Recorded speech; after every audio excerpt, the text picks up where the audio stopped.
है कि पंजाब और हरियाणा में ये प्रोटेस्ट ज़्यादा हो रहे हैं। तो पहली चीज़ तो ये है कि दोनों स्टेट की जो इकोनॉमी है वो एग्रीकल्चर बेस्ड है।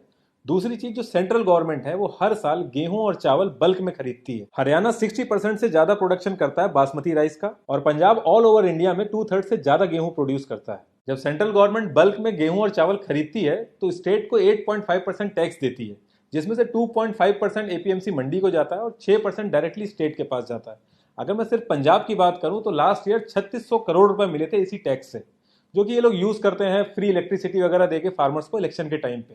तो इस बिल के आने से अब वो चीज बंद हो जाएगी। ऐसा नहीं था कि गवर्नमेंट को पता नहीं था कि कौन कौन से स्टेट में प्रोटेस्ट होंगे या किस लेवल के प्रोटेस्ट होंगे, कौन कौन पार्टी छोड़ सकता है। गवर्नमेंट को बहुत अच्छे से पता था, इसीलिए ये बिल जून में कोविड के टाइम पे लाया गया। प्रॉब्लम यह है कि हर एक पार्टी को पता है कि जो एग्रीकल्चर सेक्टर है 15% जीडीपी को कंट्रीब्यूट करता है, लेकिन अगर मॉडर्न इकोनॉमी की बात करें तो एग्रीकल्चर को हमेशा सेकेंडरी रखते हैं लोग। लेकिन उसके साथ साथ एक प्रॉब्लम यह भी रहती है कि 45% पॉपुलेशन इंडिया की डायरेक्टली एग्रीकल्चर पर डिपेंडेंट है और 15% इनडायरेक्टली डिपेंडेंट है। यानी कि कोई ट्रैक्टर की मैन्युफैक्चरिंग कर रहा है, कोई पेस्टिसाइड बना रहा है, तो 58% लोग डायरेक्टली एग्रीकल्चर पर डिपेंडेंट है।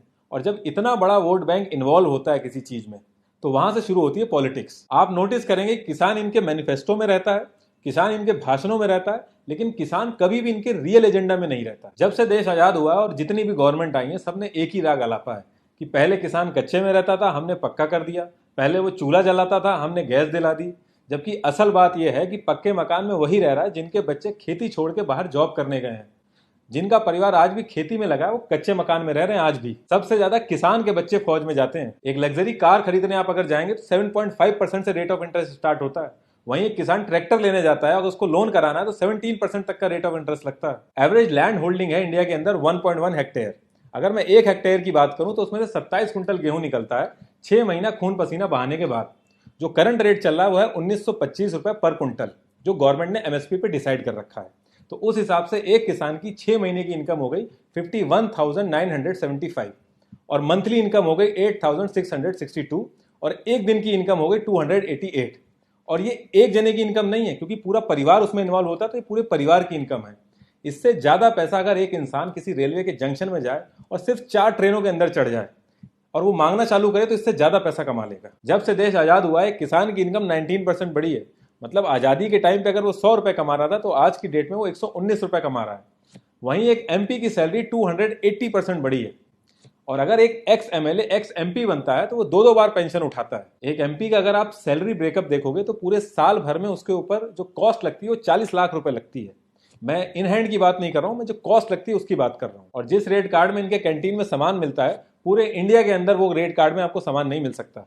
जबकि उस रेट कार्ड की असली जरूरत तो एक किसान को है, ना कि करोड़पतियों को। करंट एमएसपी अगर आप मक्के की चेक करेंगे तो 1850 रुपए पर कुंटल है।